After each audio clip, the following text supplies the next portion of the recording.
See the last one we tried to pull in? With all the grenades? I was out doing my rounds. What about him?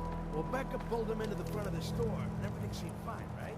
He must have got spooked or something, because he suddenly starts throwing grenades everywhere. What? What'd you guys do? That's the thing. It turns out they weren't grenades at all. They were just rocks. He was making the sounds with his mouth. Pins being pulled, the whole 9 yards.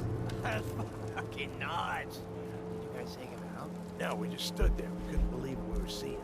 After he threw about a half a dozen rocks near the back of the store, he started making machine gun noises and backing toward the door. Once he got outside, it sounded like he pretended to get on a motorcycle, which of course didn't start right away. Then he took off toward the freeway at what sounded like full throttle, shifting gears and everything. That's insane. How does someone like that survive out here at all? I don't know. There's some lunatics out there.